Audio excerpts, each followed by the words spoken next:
Olá, bom dia, a paz do Senhor, o Senhor esteja sobre a tua vida, sobre a tua casa, sobre a tua família. Segunda-feira, hoje dia 14 de setembro de 2020, o dia que o Senhor já preparou, já estabeleceu, já manifestou as suas misericórdias sobre a tua vida, sobre a tua casa e a tua família em nome de Jesus. Glória a Deus. Segunda-feira, e que você esteja aí na plenitude da vida abundante do Senhor, em nome de Jesus. Estamos lendo a palavra do Senhor, colocando diante do altar do Senhor, aprendendo, desenvolvendo, pensando, meditando. Isso é uma grande bênção. E dando continuidade, vamos ler Malaquias capítulo 2, versículo 17. Bom dia, Eva, tudo bem? Na bênção do Senhor.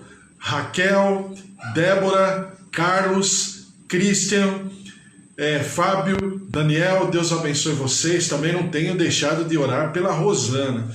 Deus abençoe ela também, em nome de Jesus. Glória a Deus. Malaquias capítulo 2, versículo 17, em nome de Jesus, diz assim: enfadais o Senhor com vossas palavras.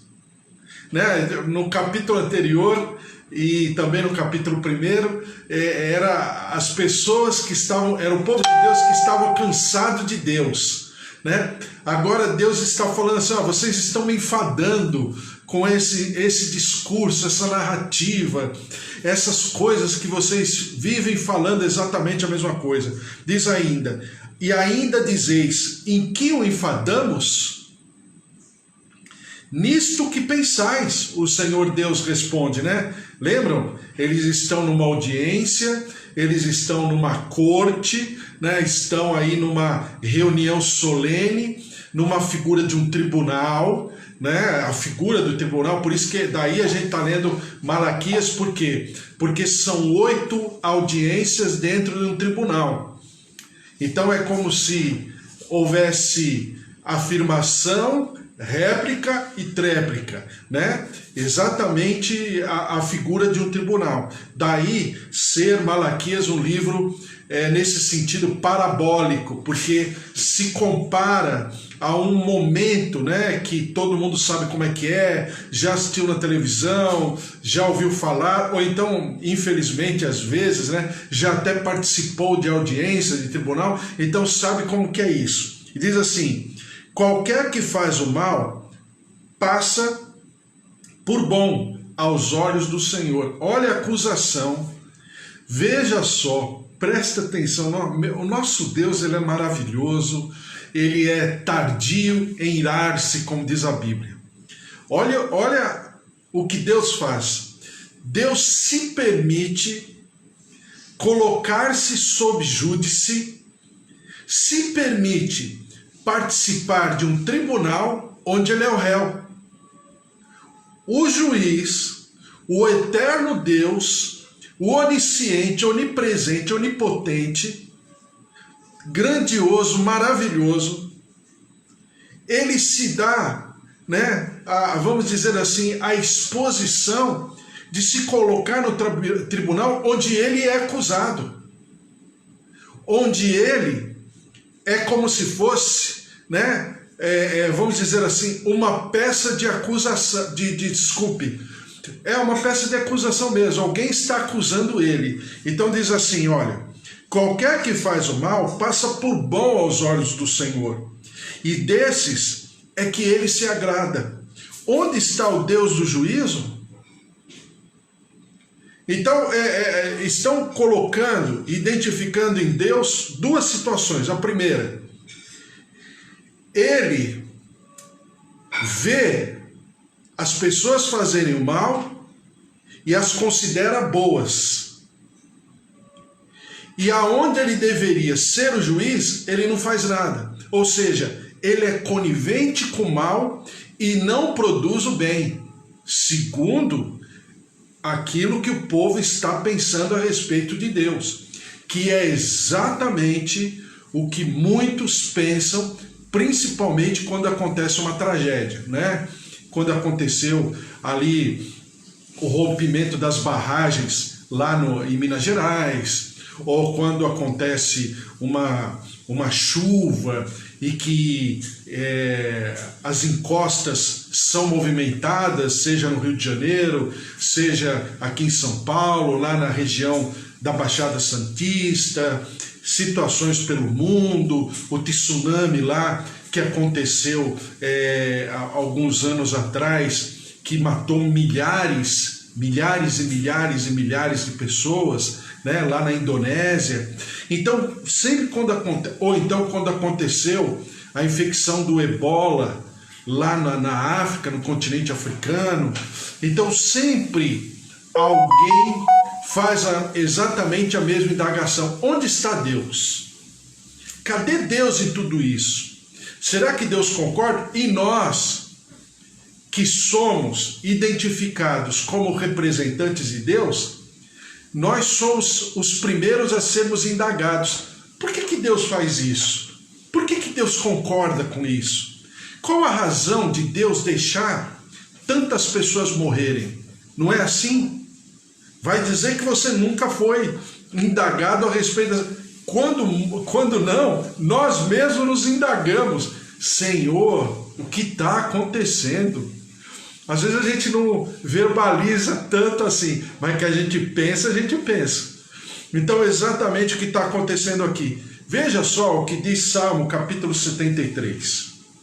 São vários textos. Durante toda a existência da humanidade, a humanidade sempre fez a mesma pergunta: onde está Deus? Por que Deus não faz? Por que Deus não age? Por que Deus não interfere? Veja só o que o salmista Asaf, né? Para quem não lembra, Asaf era o ministro de louvor do tempo de Davi, né? E Asaf escreve esse salmo, Salmo 73. É cântico, né? Na verdade é uma música. Diz assim: com efeito Deus é bom para com Israel, para com os de coração limpo. Lembram-se, sempre eu falo isso, principalmente no Antigo Testamento. O primeiro versículo não é, na verdade, o primeiro versículo. O primeiro versículo é o título daquele capítulo, né? Então é aqui como se fosse a síntese de todo o capítulo. Aqui, o Salmo 73 é exatamente a mesma coisa, olha só. Então a dedução, né? A conclusão do salmista Asaf, versículo 1.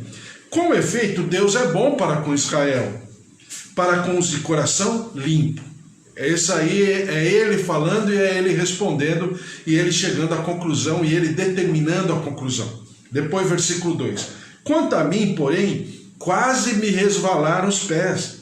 Pouco faltou para que se desviassem os meus passos, pois eu invejava os arrogantes, ao ver a prosperidade dos perversos.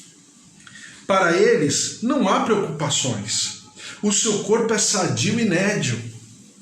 Não partilham das canseiras dos mortais. O ímpio nem cansar se cansa. Nem são afligidos como os outros homens. Parece que não existe aflição nenhuma para algumas pessoas que são ricas, são déspotas, são cruéis e parece que não está acontecendo nada com elas. Diz aqui: daí a soberba que os cinge como um colar. Quer dizer, eles usam a soberba como se fosse um enfeite, um adorno, de tanto que essas pessoas são soberbas, altivas, petulantes. Diz assim: e a violência que os envolve com manto, e são pessoas cruéis, violentas. Diz aqui: os olhos saltam-lhes da gordura do coração, brotam-lhes fantasias, motejam e falam maliciosamente. Da opressão falam com altivez, contra os céus desandam a boca e a sua língua percorre a terra. Ou seja, a língua percorre a terra, eles avaliam o que está acontecendo, são, entre aspas, deuses, porque eles decidem sobre tudo e sobre todos, são autossuficientes, são capazes, têm condição financeira, têm condição política, tem condição, né, de comando. Diz assim: por isso o seu povo se volta para eles, ou seja, são donos do povo ainda, e os tem por fonte de que bebe a largos sorvos, ou seja, eles são referência para o povo. Por exemplo, o traficante na comunidade, né? Muitos dos jovens, principalmente adolescentes, crianças, eles são levados ao caminho do crime por causa de utilizarem o traficante como referência, por causa da marca do tênis, por causa da marca do relógio, por causa das correntes que eles usam, aqueles adornos, né? As correntes grossas todas de ouro. Então, quando eles veem aquilo, eles falam, e claro, fica discutível o que é certo, o que é errado, e eles se enveredam por esse caminho, porque eles são referência. Esses criminosos são referência numa comunidade onde padece da presença do agente público, né? Padece da presença da estrutura pública. E quando existe a estrutura pública, essa estrutura ela é rasa, ela é insuficiente. E diz assim, versículo 11 do capítulo 73 dos Salmos, e diz: como sabe Deus? Acaso há conhecimento no Altíssimo? E pior de tudo, cadê Deus? Alguém conhece? Alguém viu Deus por aí? Aí diz assim: eis que são estes os ímpios e, sempre tranquilos, aumentam suas riquezas. Todos esses escândalos que estão acontecendo, eu não vou falar dos de antigamente, eu vou falar da semana passada, né? Porque aqui no Brasil é assim, cada semana é um escândalo ou são vários escândalos, né? Esses escândalos que aconteceram e estão vindo à tona agora lá no Rio de Janeiro, seja no de âmbito municipal ou estadual, municipal pior ainda, né? A capital do Rio, Rio de Janeiro, porque segundo o que dizem os investigadores, né, é uma situação ruim, porque realmente o prefeito lá, o prefeito Crivella, foi pego, né, em desvio de conduta, né?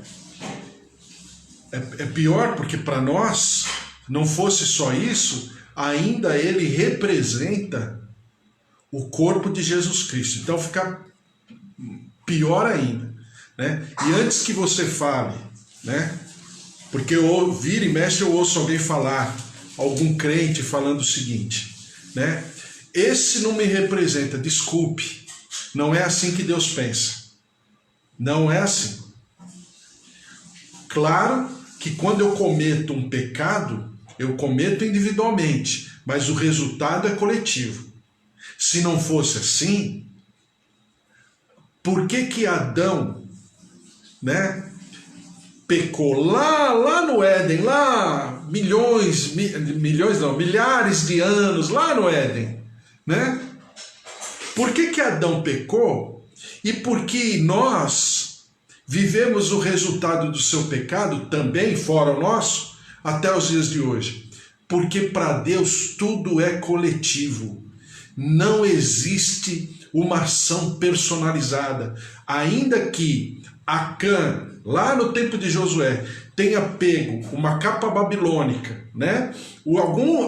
Pequenos utensílios, né?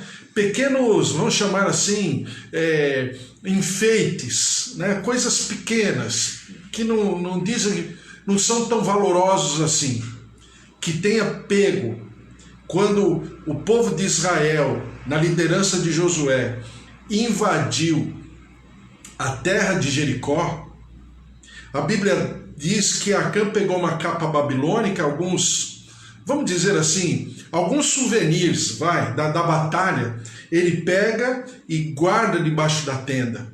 Quando Josué e o povo foi lutar contra Ai, que era, vamos dizer assim, infinitamente não, mas completamente menor, vamos dizer, 100 vezes menor do que Jericó.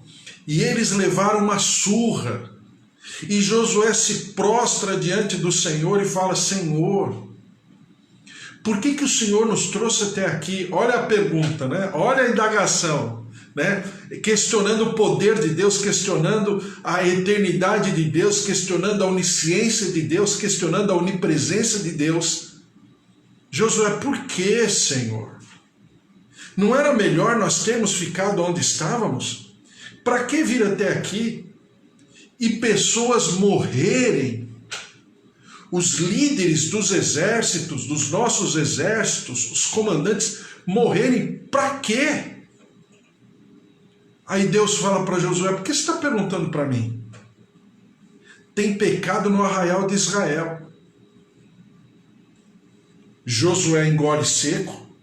Não está escrito isso na Bíblia. Quem está falando sou eu. Eu que estou pensando, né? Josué engole seco.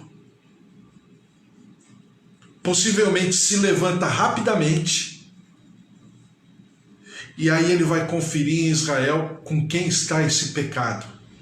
Ele vai por sorte, por famílias, por tribos, até chegar na tribo de Acã, na família de Acã, e ele encontra ali um souvenir da conquista de Jericó, onde Deus falou que não era para o povo pegar exatamente nada, porque tudo pertencia ao Senhor. Ou seja, ele toma daquilo que pertencia ao Senhor.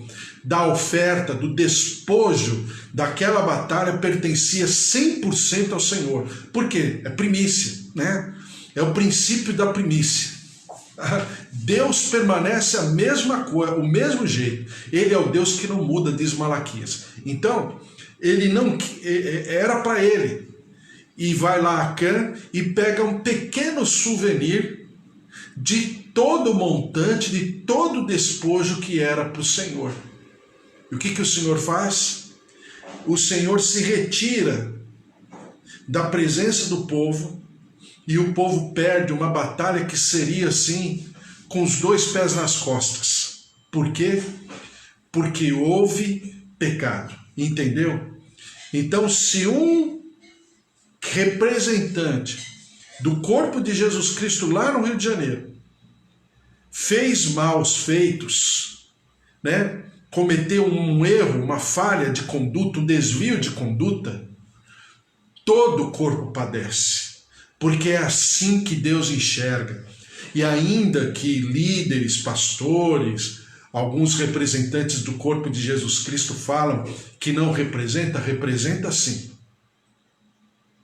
Desculpe, isso é um dado espiritual, não tem como fugir à regra. Daí todo mundo padecer. Daí todo mundo estar sendo exposto por causa desse escândalo, se esse escândalo realmente tiver, né, for verdadeiro, não for falso e for real, né? Como o pastor Everaldo lá no Rio, que também foi preso. A mesma coisa. Então, o que diz aqui? Eis que são estes os ímpios, e sempre tranquilos aumentam suas riquezas. Com efeito, inutilmente conservei puro coração e lavei as mãos na inocência. Aí Asaf está falando, só eu fiquei de honestidade, de honesto? Só eu que não me sujei com esse lamaçal de corrupção, de suborno? Só eu que não estou me beneficiando com o sangue do inocente? Só eu? Aí diz a palavra assim, pois de contínuo sou afligido e cada manhã castigado. Por quê? Todo mundo fazendo tramóia, todo mundo fazendo cambalacho, todo mundo se corrompendo e Asaf permanecendo ali, né? Seguro, resistente a tudo isso, mas parecendo que isso é, na verdade, vamos dizer assim, uma atitude inútil.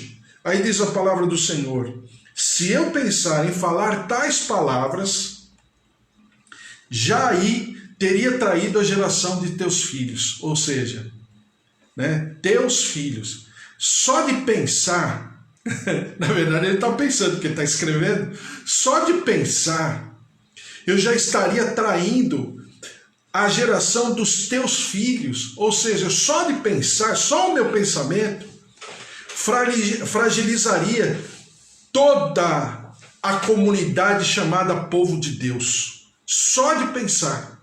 Veja o que significa o movimento espiritual e como Asaf, como um ministro de louvor, como um cantor, um instrumentista, um musicista, um poeta, ele é sensível à voz do Senhor, e veja como ele se posiciona e como ele conhece o mundo espiritual. Só de pensar, eu já estaria, fragilizando toda a minha geração do povo de Deus. Olha, glória a Deus, como Deus é maravilhoso, como Ele fala, e como Ele nos ensina, e como Ele te ensina, e como Ele nos exorta, e como Ele puxa a nossa orelha, mas a puxada de orelha de Deus é como se fosse a puxada de orelha de mãe, né? A gente depois até brinca, puxava minha orelha, dava cascudo, né? Porque é de carinho, é de amor, é Deus nos ensinando. Diz a palavra do Senhor. Em só refletir para compreender isso, achei muito pesada a tarefa para mim. Por quê? Porque existe um peso espiritual, existe uma responsabilidade espiritual. Diz a palavra do Senhor: até que entrei no santuário de Deus e atinei com o fim deles. Tu certamente os pões em lugares escorregadios e os fazes cair na destruição. Como ficam de súbito assolados, totalmente aniquilados de terror. Só até aqui. Então Asaf, ele nos ensina que, é como diziam os pastores antigamente, né? Os pastores antigos, eles falavam o seguinte: você não pode impedir o passarinho voar ao redor da sua cabeça. E não tem jeito, o passarinho vai voar. Agora, o que cabe a você fazer é não permitir que o passarinho faça ninho. Ou seja, em outras palavras, olha a parábola aí nos ensinando novamente. Eu não posso impedir dos pensamentos virem à minha cabeça. Não tem como. Sem querer, esses pensamentos vêm. Eu sou um ser humano. Eu não tenho sangue de barata. Agora, o que eu não posso permitir é que esses pensamentos façam ninho. Ou seja, esses pensamentos possam, de alguma maneira, interferir na minha relação com Deus e no meu conhecimento de Deus. Desculpe. E no meu conhecimento de Deus. Então eu não posso permitir que esses pensamentos norteiem as minhas atitudes e a minha fala, a minha verbalização de tudo isso. Por quê? Porque a Bíblia diz, e ela nos mostra que há poder nas nossas palavras. Não, lógico que não está escrito isso, é um livro, chamado Há Poder nas Suas Palavras. O escritor se chama Dom Gossetti. Então, claro, mas isso mostra que as nossas palavras expressam o que vai no nosso coração. Então, a Bíblia diz, porque está escrito que a boca fala do que o coração está cheio. Ou seja, o resultado da minha fala é exatamente o meu sentimento. Então, quando Malaquias capítulo 2, versículo 17, diz que a impressão que dá é que o Senhor é conivente com o mal, e aquele que faz o bem, o Senhor não faz nada. Ou aquele que tenta fazer o bem, e o Senhor fica num estado contemplativo. E não é verdade. Diz a palavra, capítulo 3, versículo 1. Eis que eu envio o meu mensageiro. Aí diz respeito a João Batista, Isaías capítulo 40, versículo 3. Eis que eu envio o meu mensageiro, que preparará o caminho diante de mim. De repente, virá ao seu templo o Senhor, a quem vós buscais, o anjo da aliança. Jesus, aqui está falando sobre Jesus, o anjo da aliança, a quem vós desejais. Eis que ele vem, diz o Senhor dos Exércitos. Mas quem poderá suportar o dia da sua vinda? E quem poderá subsistir quando ele aparecer? Porque ele é como um fogo de ourives e como a potassa dos lavandeiros. Ou seja, eu venho até aqui. Amanhã a gente lê mais. Ou seja, virá um mensageiro, João Batista, né? Claro, Malaquias está falando mensageiro porque Malaquias chama, o nome Malaquias significa o mensageiro da aliança. Então ele está como se profetizando que ele vai passar o bastão, né? Passar o seu cajado profético para alguém. Esse alguém se chama João Batista, lá já no Novo Testamento, e a gente vai ver depois nos Evangelhos do Novo Testamento quem é João Batista. Então, esse mensageiro, a voz, como diz Isaías 40, né? A voz do que clama no deserto. Então, esse mensageiro preparará o caminho, porque era assim que era feito antigamente, né?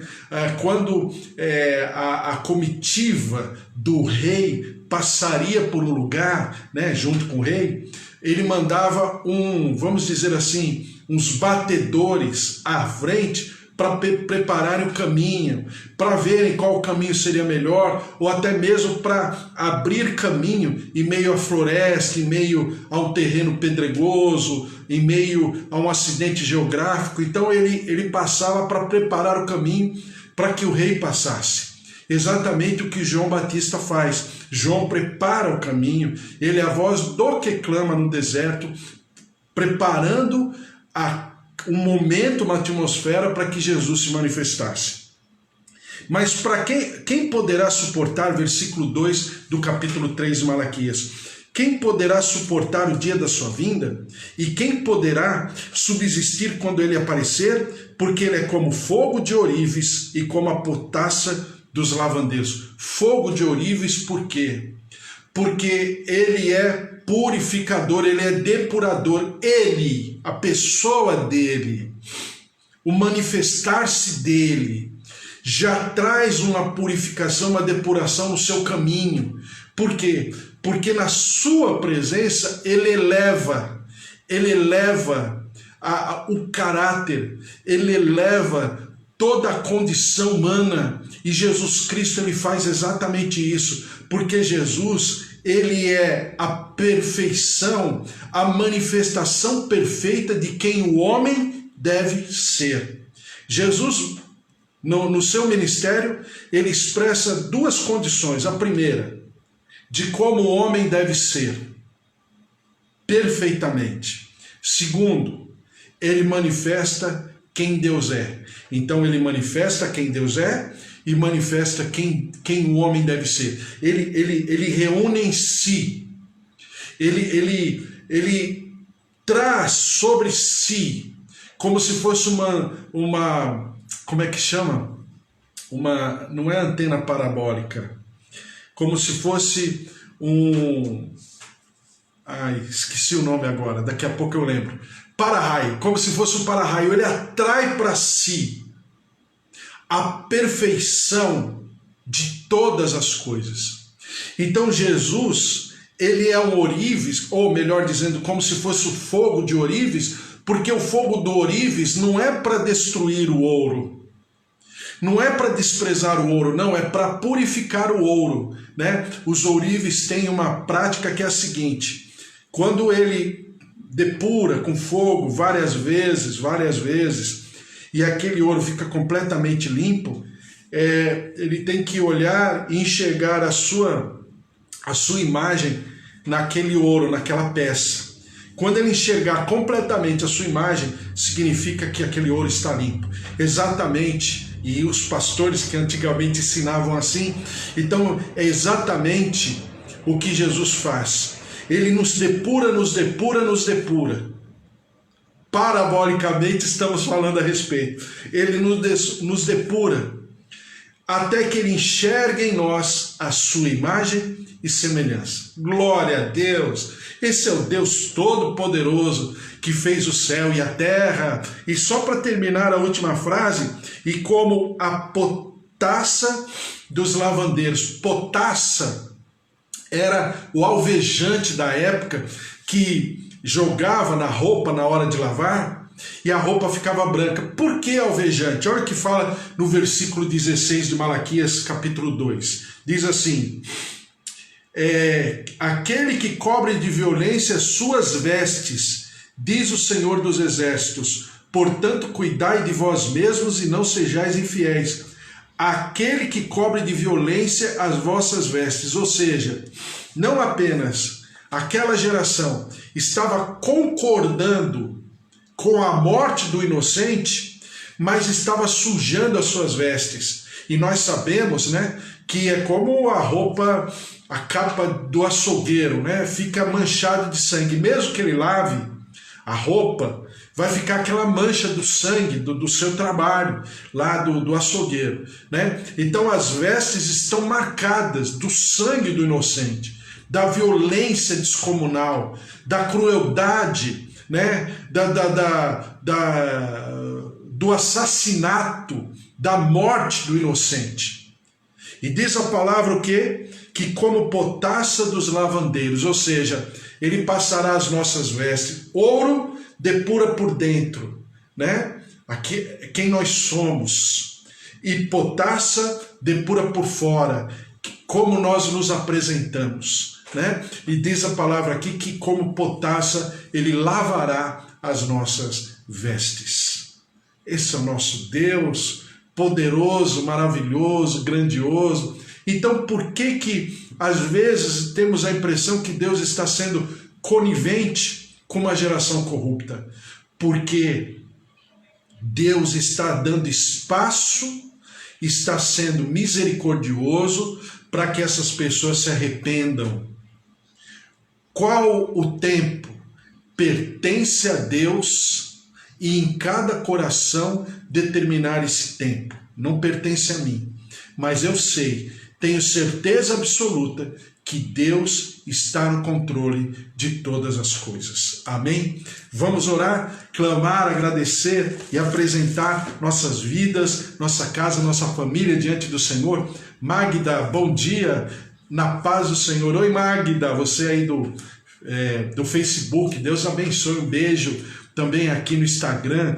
Minha tia Rosália, o Bispo Antônio, Eva, Cida, Deus abençoe a todos, familiares também, em nome de Jesus. Vamos orar.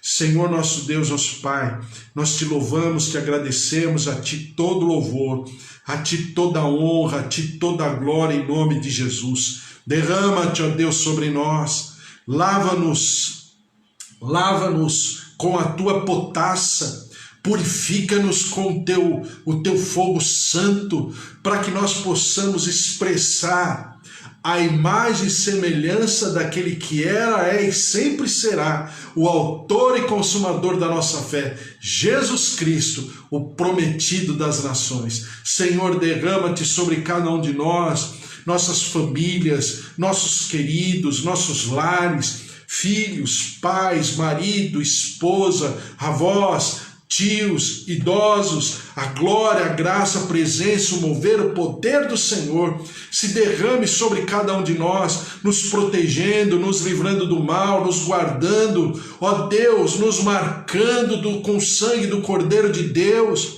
nos protegendo, nos livrando, escondidos debaixo das tuas asas, descansando à sombra do Onipotente, como diz a tua palavra, e nós daremos ao Senhor sempre toda honra e toda glória. Derrama-te sobre o nosso país, esse tempo de infecção, tempo de pandemia, tantas tragédias, tanta tristeza. Derrama-te, ó Deus, consola, conforta essas famílias enlutadas, e ao mesmo tempo, ó Deus, que nós te louvamos por serem mais de 3.500.000 pessoas que já foram curadas, já foram, Senhor, recuperadas. A tua graça, o teu poder, a tua saúde se derrame sobre cada uma delas. E também, ó Deus, nós te clamamos por justiça e por juízo, como diz a tua palavra, sobre aqueles que são déspotas cruéis, como alguns governadores, prefeitos, secretários da saúde, que não permitem que o povo brasileiro sejam assistidos na sua necessidade, nos seus problemas, nas suas dificuldades, inclusive até em relação à pandemia. Por isso, Senhor, tem misericórdia, e ao mesmo tempo nós te louvamos por aqueles que representam o temor ao Senhor e como profissionais de saúde estão promovendo o tratamento precoce, estão promovendo, Senhor, um diagnóstico precoce, e estão trabalhando aí pelos rincões, pelos sertões, para que essa tragédia não se transforme numa situação incontrolável, e estão fazendo a diferença. Derrama-te sobre as suas casas, as suas famílias, em nome de Jesus. Ó Deus de maravilhas, vem sobre a nossa terra, perdoa o nosso pecado, sara a nossa terra, perdoa o sangue do inocente que está derramado. Ó Deus, em nome de Jesus, nós te clamamos, vem sobre a nossa terra, derrama-te sobre o nosso país, e nós te daremos sempre todo louvor, toda honra e toda glória, em nome de Jesus. Amém. Amém. Glória a Deus, Deus te abençoe, em nome de Jesus, que o amor de Deus Pai, a vida vitoriosa em Jesus Cristo e as consolações do Espírito Santo da promessa estejam sobre a tua vida, sobre a tua casa, sobre a tua família, os teus afazeres, o teu trabalho, que o Senhor te prospere em tudo que você fizer, que não te falte nem coisa pequena nem grande, mas que em tudo o Senhor lhe dê dupla honra, o Senhor se manifeste sobre a tua vida em nome de Jesus, porque se Deus é por nós, quem será contra nós? Se o Senhor é o nosso pastor, de nada nós teremos falta, porque o nosso Deus é fiel e em tudo Ele já cumpriu com as suas promessas, e Ele, no devido tempo, manifestará, produzirá essas promessas na tua vida, na tua casa, na tua família, em nome de Jesus. Amém? Deus te abençoe. Um beijo, Bispo Antônio. Bispo Antônio, amém. Boa semana a todos. Amém, Bispo Antônio. Boa semana a todos nós. Deus abençoe a todos em nome de Jesus. Beijo. Até amanhã, hein? Amanhã, às 10 horas da manhã, de novo aqui. Deus te abençoe. Em nome de Jesus. Ficando na paz. Tchau, Magda. Um beijo. Elaine Gomes. Beijo, Elaine. Deus abençoe também. Em nome de Jesus, viu? Fiquem na paz. Tchau, tchau.